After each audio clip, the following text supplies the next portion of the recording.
Do you hear my guitar play? So, John Kane here, and I welcome you to Let's Talk Native on this Saturday, January 16th, or I'm sorry, 18th. Is it 18th? It's the 18th, right? Yeah. What am I got here? Oh, I got the wrong date on there. January 18th, 2020. While this program may not provide a path to spiritual enlightenment, we do encourage and in some cases start conversations. We break the rules here a little bit. We don't do prayers or buffalo speeches. We take a tough look at history, oppression, and survival. We talk about culture, the arts, politics, and identity. And we may step on a few toes along the way. But our real goal here is to bring people together by breaking down what separates us. We will take on the false narratives and provide critical thinking to all that is heaped upon us, and we do it all right here live from the Cattaraugus territory of the Seneca Nation. So let's talk Native. But before we do, let me remind people that our audio streams live on our website, www.letstalknative.com. And of course, there's always audio streaming there. But when we're live, it's live. We stream live video of the show on Facebook, on our Facebook group pages. And we take the audio and we put it up on SoundCloud, and that puts it out on your favorite podcast platforms, including new this week on Spotify. Although Spotify doesn't, right now, they don't have all of our content on there, but they've got a fair number of our shows on there. But you can now check out our podcast on Spotify. We take the video and we put it up on our YouTube channel, which is Let's Talk Native TV. So you can find our videos up there. And look, we do short form videos. And honestly, look, unless you're really dedicated to seeing the show live, if you want to watch the show, the best video experience is on YouTube. That's we get to edit a little bit, clean it up, and it plays a little better on YouTube than it does on Facebook. But here we are. Look, I am the show's host and producer, and I'm joined in studio by Jake Proud, who is managing our audio and our video. Topic today is idle no more, with a question mark, because look, 7 years ago, look, that was it. We were talking idle no more. We were no longer going to sit on our asses and take what was being doled out to us. We were going to stand up. We were going to resist. And we made bold statements. Look, we did round dances. In fact, I just posted up last week, was the anniversary of Matt Hill and I at the Galleria Mall, stopping the cops from trying to shut down one of our flash mob round dances at the Galleria Mall. Look, and these were happening all over the U.S. and Canada. And in fact, actually, they were happening throughout the globe. There were a lot of places where indigenous populations were doing similar types of native dance to say, look, we're no longer going to be idle. We're not going to sit back anymore.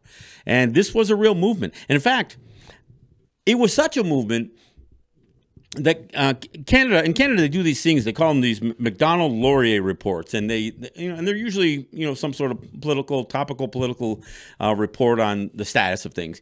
They had done a report where they had solicited had Douglas Bland, who was an author, a Canadian author, do one of these reports. And what he had done was he decided he was going to use a computer model developed by one of the Ivy League schools, I'm not even sure which one it was, that would help assess the likelihood of a insurgency in Canada.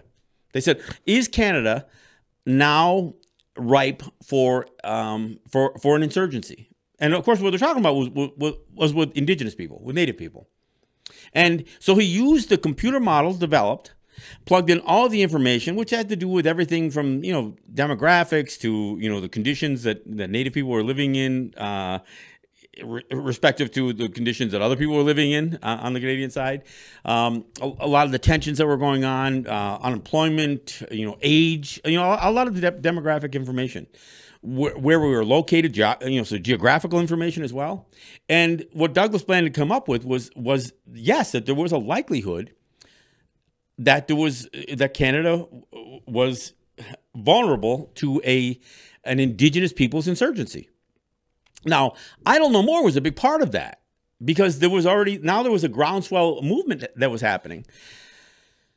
But fast forward to now, and where's Idle No More? I mean, how idle are we? And look, and I'm not going to take anything away from the people who did look at Idle No More as a call to action and actually did some things. Look, a lot of people participated in the resistance to the Dakota Access Pipeline, going to Standing Rock. I mean, look, at some point there was over 10,000 people there, from what I understand. Although a lot of those people weren't native, and a lot of the people who went there decided no, this was something they needed to do so they could say they went there. I mean, there were even some people who said no, we want to go, they want to get married, we want to conceive a child there, we want to do some things that had nothing to do with resisting a pipeline. I mean, it's bizarre when you think about it. I mean, so some people just went there to be hangers-on, to be a part of a pack, not to go there to resist. And again, I'm not pointing any fingers at anybody, but that's part of the reality. And so there was that. I mean, and I don't. One of the things I'll say about Standing Rock, although the pipeline went through, and you could look at it as a failed resistance, something was born out of Standing Rock, which, just like Idle No More, kind of kept something going. And so we have better efforts put out towards resisting, some of this environmental degradation. But still not the way it should be. I mean, 7 years ago, Idle No More was a thing. And we vowed, we danced, we sang, we proclaimed, we announced to the public that Native people would be idle no more. Well, we got music, we got songs. I mean, Murray Porter, Buffy St. Marie. There's a whole bunch of people. Eulalie, all these, some really great Native singers committed themselves. Let's see, Lightning Cloud. I mean, some of these rappers. Look, there was a lot of effort and enthusiasm put into this thing that no, we are no longer going to sit back. But then too many people sat back. So I'm doing this show not to criticize. I'm doing the show to try to reinvigorate. I mean, and am I going to do it all by myself? No. And look, I want to give credit to the 5 women who, and I'm not even going to go through the names, because the whole idea about Idle No More was that it was nameless. It was everybody. I mean, when Matt and I stopped the cops from shutting down the round dance at the Galleria Mall, the cop says, well, I need to talk to somebody. I said, well, you're talking to somebody. He says, are you the leader? I said, no. He goes, are you the organizer? I said, no. He goes, then why is everybody here? And I said, Facebook. So, I mean, I was being honest. Look, these kinds of movements, these kind of grassroots movements, while some people will say they need leadership, the problem with leadership is they become targeted. In fact, let me back up to Idle No More again. For those who will recall, and I got myself into a little bit of trouble here during the Idle No More, phenomenon, because while that was gaining in strength, there was a woman who was the band council chief of Attawapiskat, and her name was Theresa Spence. She decided that she was going to begin a hunger strike on Victoria Island, just outside, the Capitol building, or whatever, the Parliament, whatever they call it, on the Canadian side in Ottawa. And she had this, big elaborate teepee set up, and she staked her ground there, and she said she was doing a hunger strike until Stephen Harper, would agree to her terms. And she had a whole list of demands that she wanted, Stephen Harper to agree to. Now, I'm not a big fan of hunger strikes. I'm also not a big fan of suicide. And to me, a hunger strike only ends one of 2 ways. You either die of hunger or you end your hunger strike. And rarely is a hunger strike ended because somebody met your demands. So I was not a fan of it. And the idea that you're threatening to kill yourself through starvation, I thought sent a terrible signal to people. Look, suicide's a real problem on Native territories. And so the idea that somebody's going to say, I want my demands met, or I'm going to kill myself, whether it's through however they do it, slow, fast, whatever, I had a real problem with it. And so I was not a fan of this whole hunger strike thing. And Theresa Spence became synonymous with Idle No More, and she had nothing to do with it. And in fact, Idle No More was grassroots. It wasn't band council led, but even some of the folks involved with Idle No More. And of course, it turns into a bit of a feminist thing too. I mean, look, when I said, will somebody please get this woman a cheeseburger, I got people, you just hate women. What do you mean I hate women? I just, the whole idea that she's doing a hunger strike. And by the way, she didn't appear to lose a whole lot of weight. And I don't care about how much weight she carries. But I mean, for somebody who claims that she was only drinking an occasional sip of fish broth, I thought there was too much BS going on there, honestly. And I also got concerned about how her effort was going to affect Idle No More. And sure enough, at some point, she ends her hunger strike. She didn't get any of her demands met. I don't even know if she ever even got a meeting with Harper. But she ended her hunger strike, never got her demands met, and the wind was completely sucked out of the sails of Idle No More. And that concerned me. So, I mean, look, I knew I made some enemies. And, you know, it turns out Theresa Spence was shrouded in controversy. She was the highest paid, you know, person in Attawapiskat. She hired her white partner, and it wasn't really a husband, as a, I don't know, some sort of outside contractor to help. So between the two of them, they were pulling in $500,000 a year. So she was shrouded in controversy anyway. And I don't know if she's still chief up there. Somebody can add to that if they want. But and again, I had no personal grievances with Theresa Spence, and I certainly have no problem with a woman with women leadership. But and again, in fact, I know that it was 5 women who really kind of came up with this whole idea of Idle No More in the first place, and I applaud what they did, because they said, no, this is a movement with no leaders, and it's grassroots, and then it lost its grassroots because of Theresa Spence. Now, I'm not blaming her for the end of Idle No More. We all have to take responsibility for how idle we became afterwards. So having said that, having said all that, I want to clear a few things up. I don't have a problem with Facebook warriors, but be one. I mean, look, if all you have, or if all you choose to do is utilize social media for advocacy and activism, then do it. And I'll tell you, and I'll take it a little personal. I've got a great video that's out right now. Jake Proud and I worked on a video. Jake did most of the work on a new video on the mascot issue. It's called We're Not Your Mascot. So, I'm sorry, mascots. We are not your mascots. So that's the name of our video. And you can find it on our YouTube channel, and of course I've got it linked to the group pages. I think we got like 350 views, maybe 400. I don't know if we reached 400 yet. And how is that? How is it there are Native people, and not just me, but there are Native people that are putting out meaningful content that can help us on any number of issues? Look, when I did the Ruth Bader Ginsburg video, that got over 1,000 views. So when I did the Columbus in his own words, that was 2,500 views or something like that. But you know what? How are we not, at very least, sharing content? And advocating, not just, look, I'm not just saying use my videos, but how are we not creating more of a movement?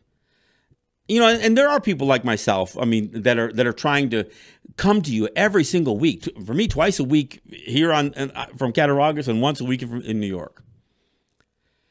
And look, the fact that that I'm not a viral sensation, that's not what I'm talking about, because I don't even care if it's my content. But if you're going to resign yourself to social media, then damn it, use it and promote something. I think we need to do more than that, but I realize that some people, that may be all they can do. But at least do that. Share content. Participate in the conversations. Draw people in. Get other people to see what you're seeing. Engage those people in conversation. Even if you don't agree with some of the stuff that I talk about here, you don't have to agree with me to have a meaningful conversation. So I'm saying have that meaningful conversation. I mean, any action starts with a conversation. So we want to talk about resistance. We want to talk about activism. If the only time you're ever going to be active is if somebody says, hey, car door's open, jump in. look, we have to have a little more thought behind this stuff, because activism isn't just about going someplace, going to Standing Rock, or heading to Mauna Kea, or traveling to Paris to the or Spain, or where did they go last time? I guess it was Spain for the environmental, what was it, COP21 or what was it called, something like that. The summit on climate change. I mean, there are things that we need to do in each one of our communities, and I talk about a lot of them, but I'm not saying that I've talked about all of them. I mean, look, we have education issues. Part of the reason I do this show is to educate and to inspire and to inform. I mean, I want people to realize there are things that we can do in every one of our communities that may not seem like big things, and not all battles may not seem as important to some as others. Look, the mascot issue. Look, I'm totally in with that fight. Some people say, that's not that big a deal. I don't know why anybody bother fighting with the mascot issue. There are more important things. I agree that there may be more important things, but if you're not doing those more important things, then you're not doing anything anyway. So do something. Get involved in an environmental battle. Get involved in our fights against New York State, or with somebody else who's fighting a state or a province or whatever else. Get involved and get active. Do something. Speak out. Write. Show up when people are gathering. I mean, we cannot be idle. We need to be idle no more. I mean, that's what we talked about. That's what the whole concept was about, right? Idle no more. But if all we're going to sit back and bitch about things, if you're only using social media to call people down, or talk about a cheating boyfriend or girlfriend, or whatever, post selfies, if that's all you're using any of the social media for is to promote a look, do that. By all means, do that, but do something else too. I mean, let's utilize this technology. Look, we have technology at our fingertips in a way that we've never had it before. We have the ability to communicate. Everybody can be essentially an amateur journalist. Anybody can do what I'm doing. I mean, you can take your cell phone and do a streaming video. And and I've seen some very good stuff done by some people. I've seen people just prop it up in their car and shoot meaningful content. And I'm not saying putting self-indulgent videos is the answer to all problems, but at least do something. There are things we need to do in our community. We need to rethink what our lifestyles need to be in order to be prepared for climate change, in order to be prepared for political unrest, social unrest, global conflicts, all the things that I talk about, economic collapse. But if all we're going to do is sit back and do nothing, that's not what we said 7 years ago. 7 years ago said, no, doing nothing, we're done with that. We said we were idle no more. Some people got very, very active and then stopped. Some people never got active. So my call out here is do what you can do. At very least, support the people who are doing something. And I don't care if that support is just moral support. A share, a like, a comment. I mean, again, it is a little frustrating. Look, I'm content reaching out to 1,000 people. And that's basically, when I do a show, I know I'm going to get 1,000 views or something like that. But there are tens of thousands of us. I mean, I don't know more. We're supposed to be a native movement for both U.S. and Canada, a global movement. And what the hell happened to it? I mean, I'm not looking to point fingers and say who killed it. And I'm not even trying to blame Theresa Spence, but the whole point that bringing her up was, we don't need to come up with a new leader. Let me go back to the McDonald-Laurier report, the Douglas Bland issue. That's one of the things that he said. He said, what's holding back an insurgency is the fact that they don't have strong leadership. And and he even pointed to folks like Sean Brandt. And I think he even pointed to Theresa Spence. As these potential, but see, it's easy to take an individual out. I don't think we need to have, you know why you need strong leadership? Is when you have a weak following. If the people are weak, you need strong leadership to drag them along. And I'm saying let the people be strong enough where, look, by all means, let's try to organize and you can look to some people for organization strength. But I don't think you need to have somebody who's going to lead you into battle here. That's not what I'm talking about here. But Canada was concerned. They genuinely saw 7 years ago how potential, and I'll tell you a couple of reasons why. When you read that report, and I know a lot of people, Native people were offended by it. It's he kept calling Native people and their cohorts, and look, the semantics isn't.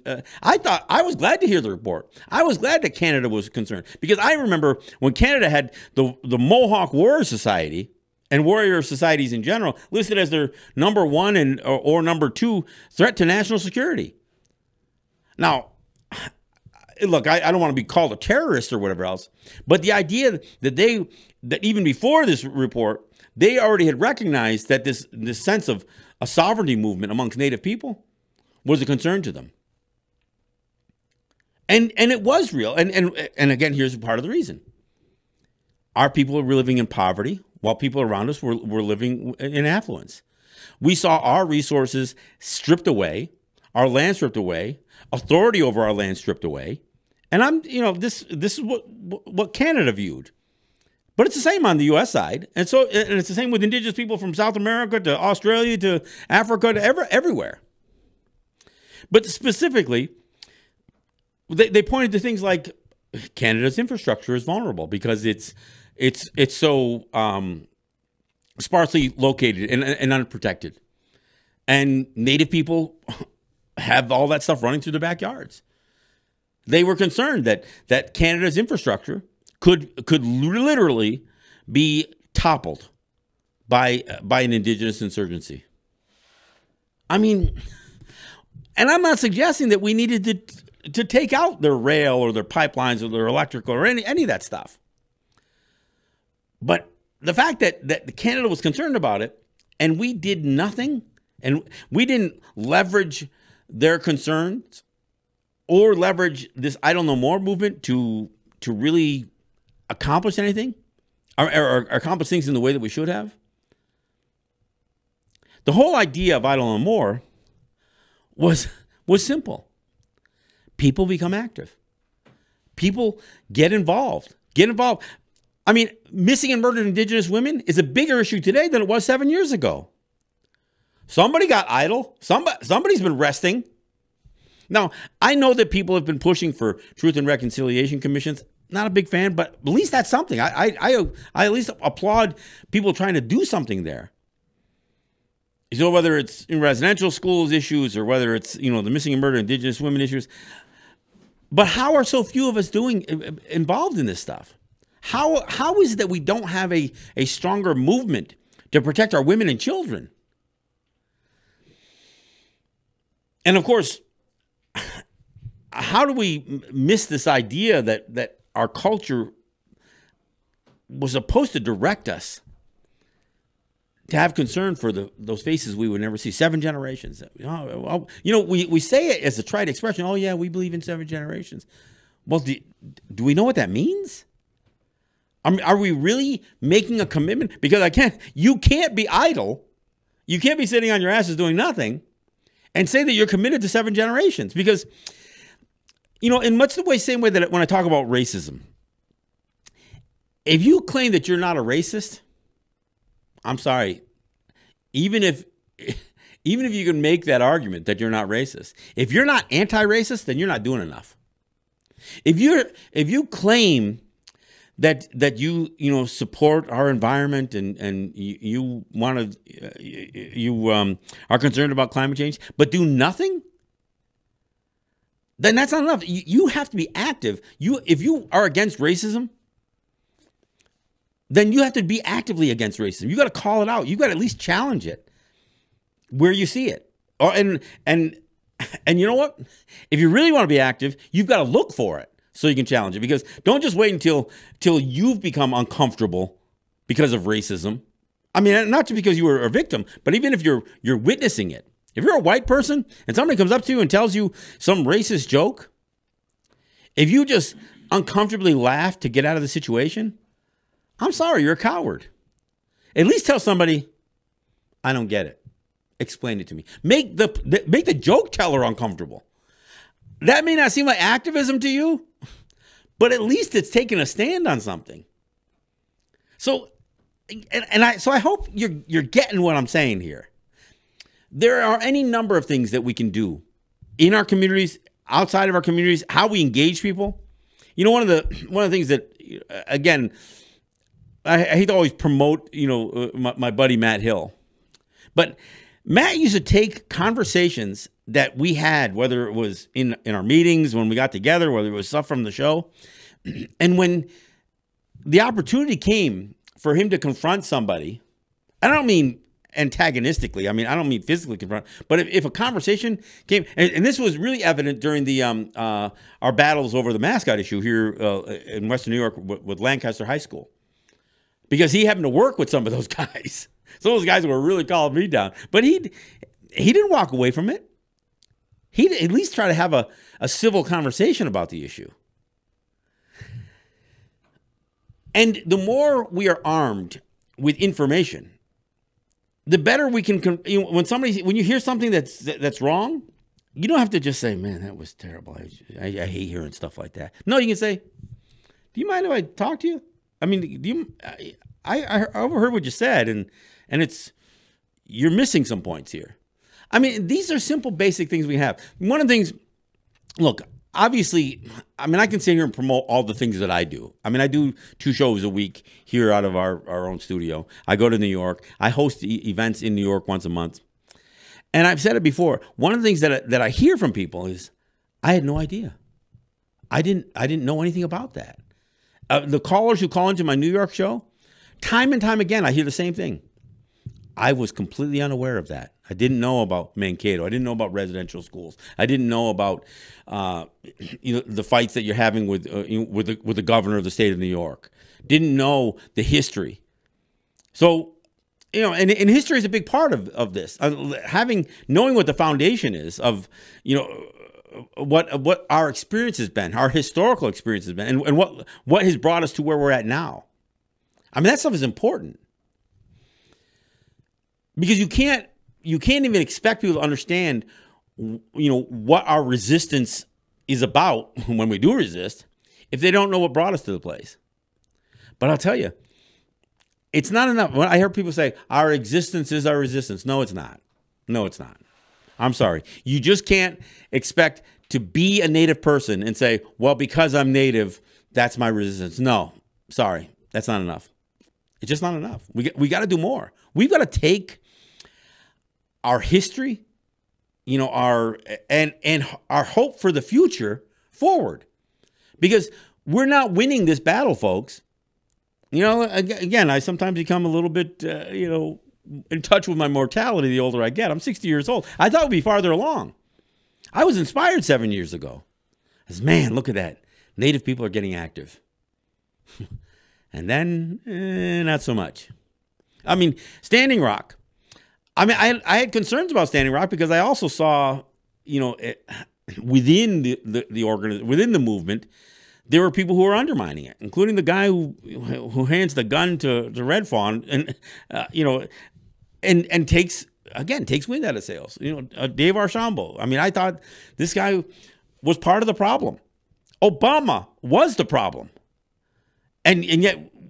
Well, so many Native people, oh, yeah, he was the best president for Native people. No, he wasn't. I'm not saying he's the worst. I think there's a pretty bad one there right now. And, people, oh, we need to get out and vote. We need to vote for the next Democrat. Heidi Heitkamp, the senator who lost. Because people, Native people didn't come out and support her. Why should we? She was in favor of the pipeline. Our activism. And again, I know some Native people think, well, we need to be more active politically within the U.S. or the Canadian. Same thing on the Canadian side, right? Oh, look at all the people said, oh, we need to go out and vote. So, so Justin Trudeau can be the prime minister still. Like he's been some champion for Native issues. That's not the thing I'm talking about. I'm not saying we need to become more politically active in their systems. We need to become more politically active in our own. And I don't mean just band council or First Nations or tribal council. No, that's not our systems. I'm saying that we need to be active in our communities, amongst our own people. And this isn't just a call for a return to traditional government. That, in my opinion, beside my opinion, we just need to look at our own community people, our own members, our own families, and make some decisions on what we do going forward. All right, we're at the bottom of the hour, so let me take a break here, and we'll come back. But no, I'm not done here yet. So I'm challenging people to become active, and we'll talk a little bit more when we come back. This is John Kane. This is Let's Talk Native.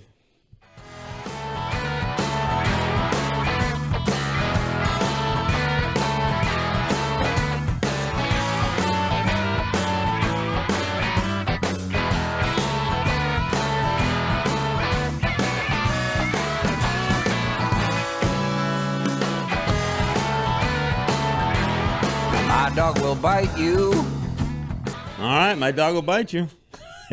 This is John Kane. This is Let's Talk Native. Hey, I want to thank our sponsors. I want to thank Ross and Holly John and the RJE family of businesses. I want to thank my good friend Eric White in ERW Enterprises for supporting us, and the folks at Grand River Enterprises and Native Wholesale Supply for contributing. And again, these are my sponsors that either do something weekly or monthly to enable me to do this, enable me to go to New York and do a show down there, and to do more than just this. I mean, obviously, if you check out my YouTube channel, you see that we produce videos from time to time that are not just videos of our shows, but they're short form content, and we try to do that again to create shareable videos that can arm people a little bit with information. The last video that Jake and I put out, We Are Not Your Mascots, I encourage people to take that video, send it to school board members who are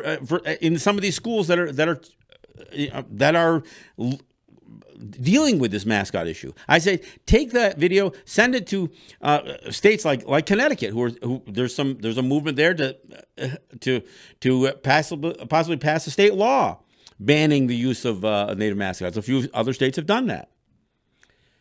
Send it to legislators. Send it to educators. Send it to people that are engaged in this battle, because this can help arm them a little bit. And look, I don't have all the solutions, but I do have a little bit of a unique spin that I put on the mascot issue. I talk about L. Frank Baum. I talk about the residential schools, perhaps in a different way than other people do. But that's the kind of activism that I'm talking about. So if you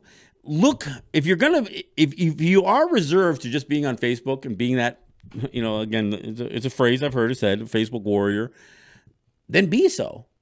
And utilize that technology. Look, I'm not a social media expert. I mean, even what I do in New York, trying to take a radio station that has a 60-year history and put the shows up on Facebook and on podcasts.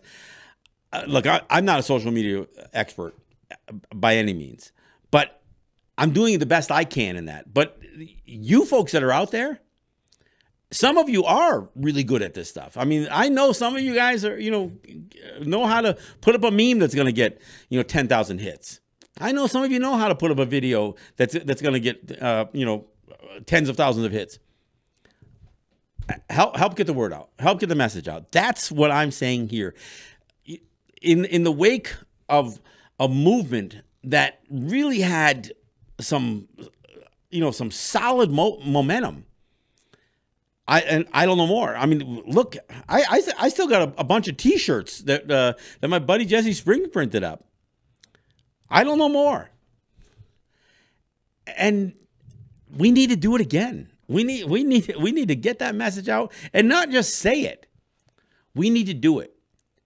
And activism, honestly, it could not be easier than today than it's been in the past. I mean, it used to be you had to march, you had to lock arm in arm, and you had to risk being arrested. And trust me, I've done all those things. And I'll still do those things. But you can also just work to get information out.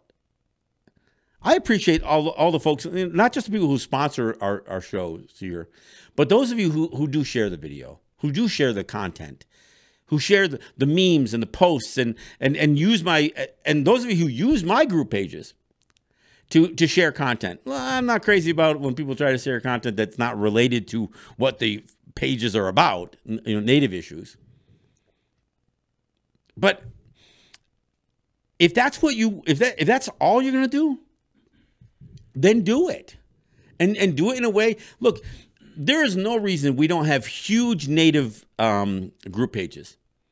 So, and I'm not just talking about mine. I mean, look, my wife shares the video content from this show onto maybe 30 other group pages. And I'm probably a member of 100 of them altogether. Let's grow out some of these group pages. Maybe I don't need to be involved in 30 or 40 or 50 or 100 group pages. Maybe I only need to be involved in 10 that have big populations, big active membership. I mean, look, my group page has, look, we're getting close to 8,000 members, but I don't see 8,000 likes on anything. I don't see 8,000 shares. So I know out of the 7,800 people that are on my group page, I know most of them. I could probably eliminate half of them, and nobody would even know.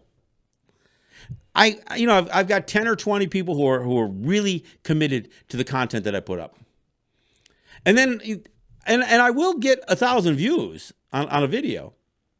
And I know this isn't about me and my content specifically, but I can speak to what I'm doing. But if you're out there either creating content or sharing content, then do it in a way that promotes a movement. So and look, there are plenty of things to pick.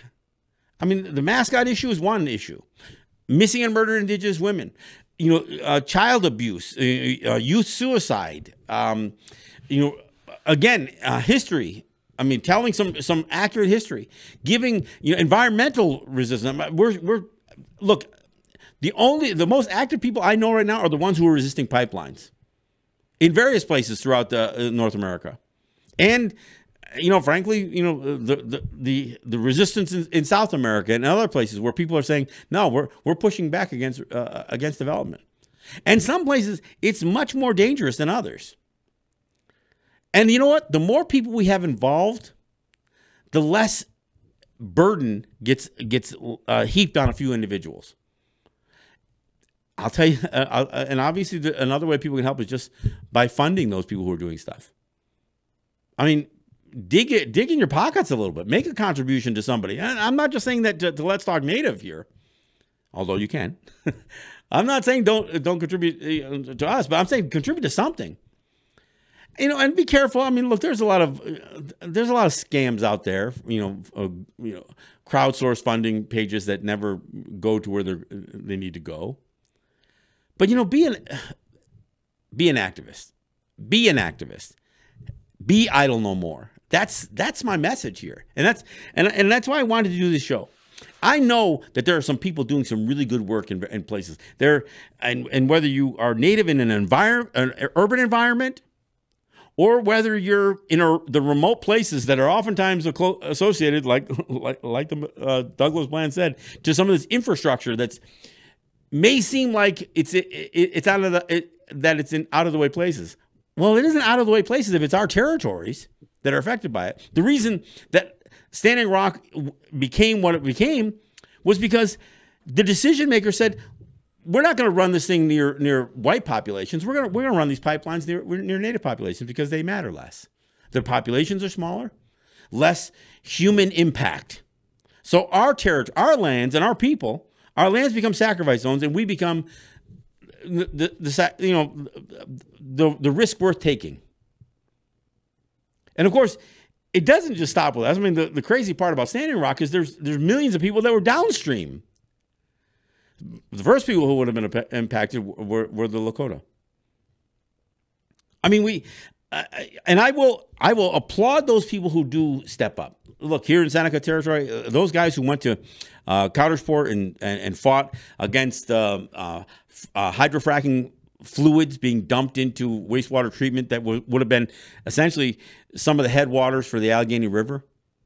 Look, I applaud that. Some of the folks who are still active here in Cattaraugus, fighting the water protectors, and I know there's a group of people who are very, very active in that, especially as it relates to West Valley demonstration project, the Department of Energy and NYSERDA project that essentially allowed radioactive contamination to seep into the Cattaraugus Creek. Those of you who are active, don't for a second think that I'm condemning you. If you're active, I'm applauding you. But if you're not, do something. Support those people who are active. You know, throw some money into a fund. Or offer to help. I don't care if you got to watch somebody's kids. I mean, whatever you got to do, but do something that's going to support some of the activists. If you can't be an activist yourself, at least support those people who are activists. And look, and not all of it is laborious. I mean, there's something really, really special about the camaraderie that develops. And, you know, some of those folks who went to Standing Rock felt it. I think a lot of people went to Standing Rock for all the wrong reasons. But, you know, they went. And I'm glad they went. And I know that there were people that were trying to, you know, again, become famous. And some people did. Look, there's some real rock stars that came out of Standing Rock. People I didn't know them before that, and now they're all over social media. But regardless, I still applaud the people who went there. For whatever your motivation was, at least you stood up at some level. But then what? If you only went there to get your picture taken, or to say your baby was born there, if you only went there, you know, because it seemed like a chic thing to do, well, prove me wrong.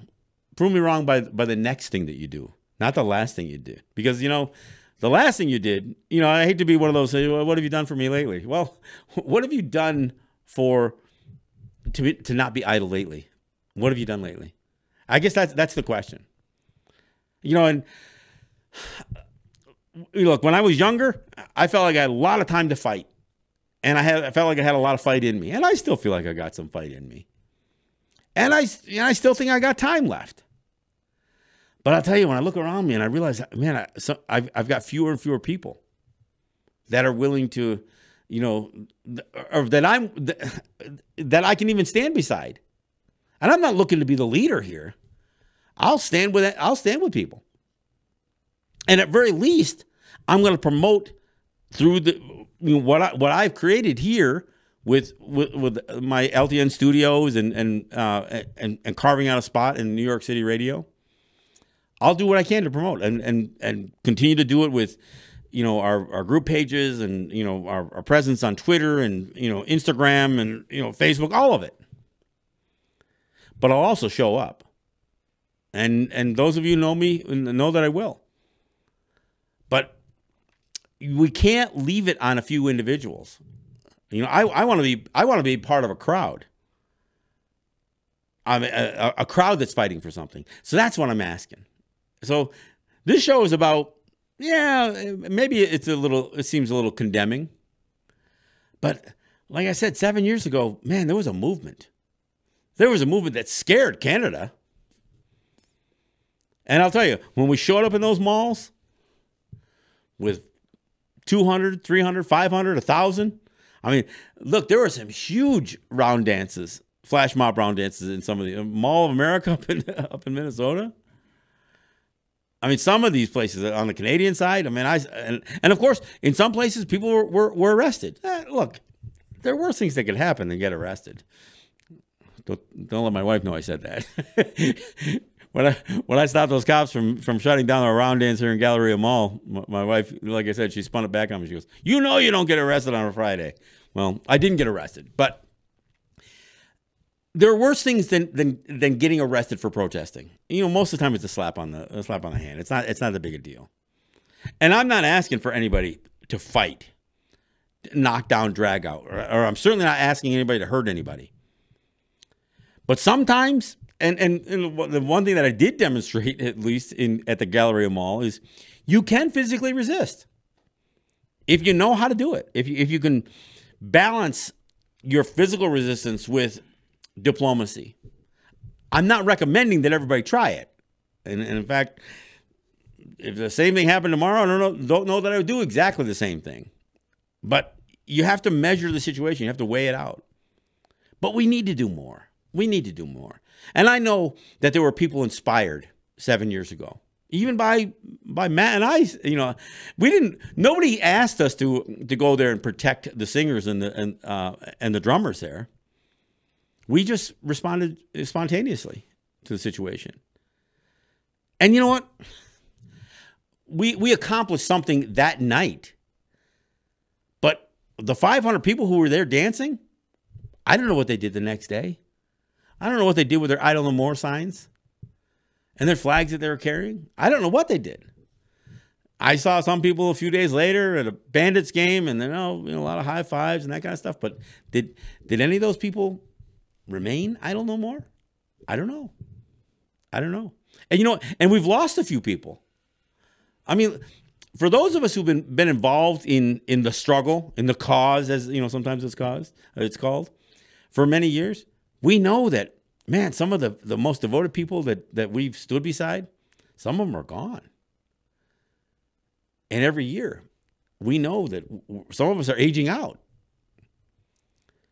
So we need to inspire young people. And it's not just about inspiring. It's not telling them it's empowering people.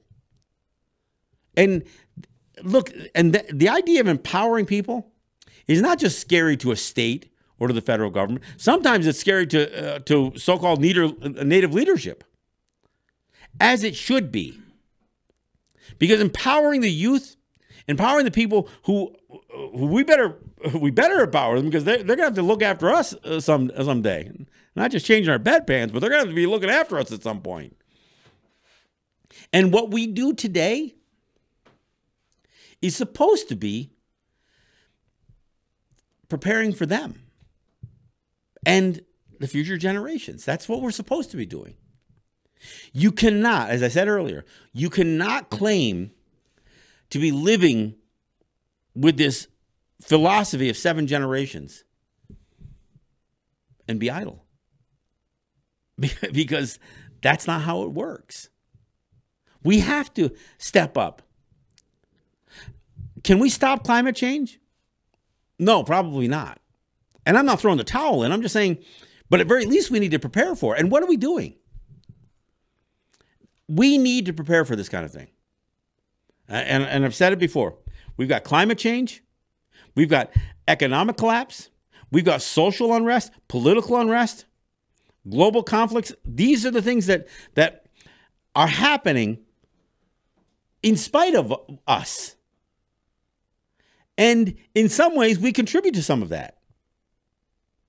We have not attempted to change our lifestyles or prepare the next generation, our kids or our grandkids, to say, maybe we need to rethink what a home is, what a community is.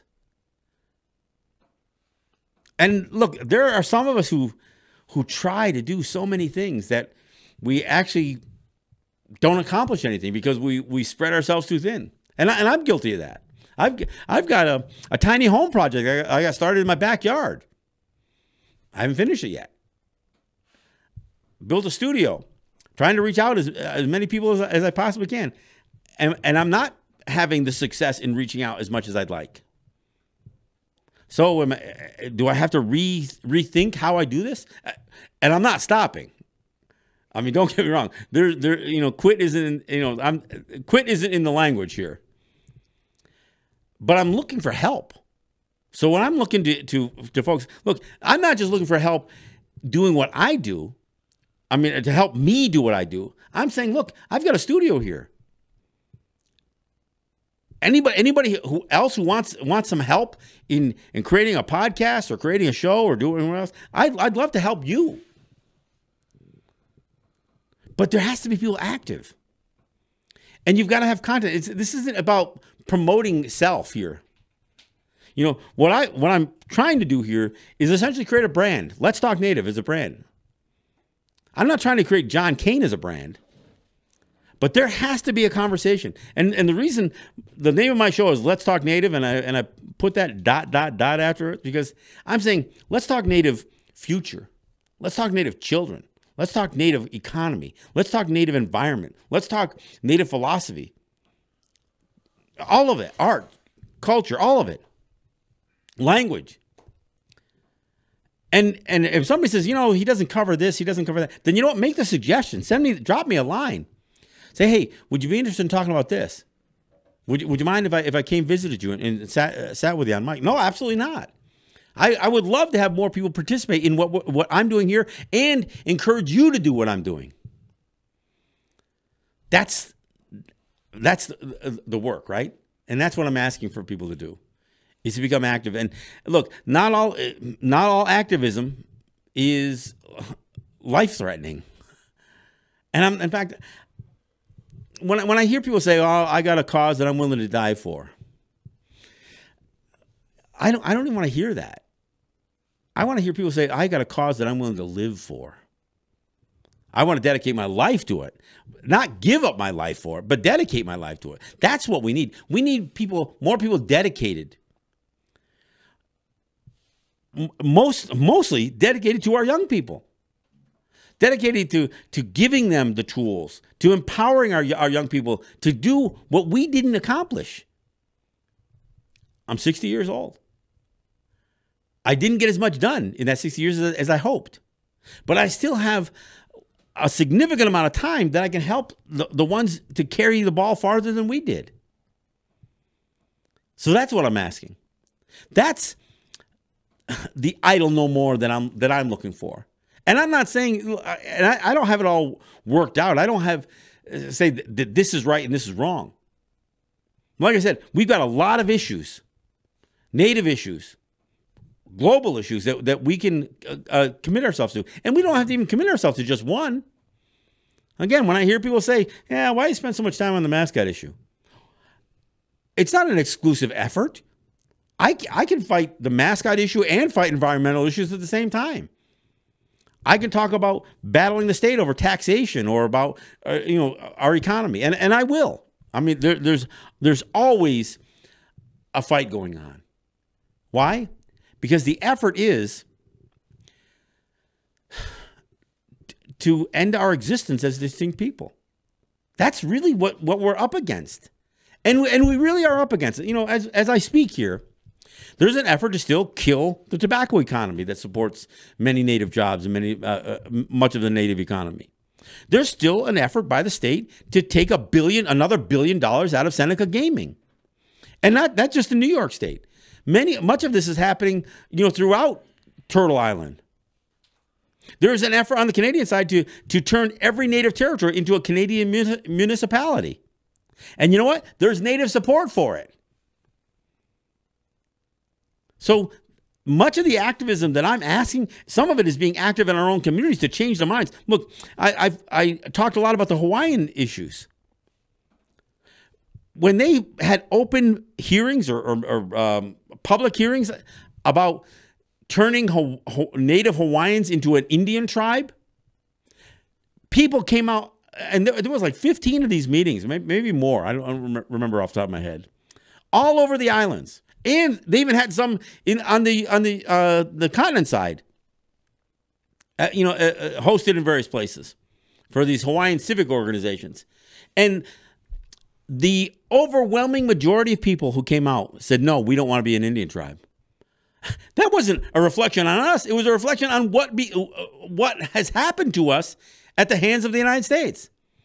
I'm totally against federal recognition. And yet there's an effort. There's always those people saying, oh, no, we need to suck up to the United States.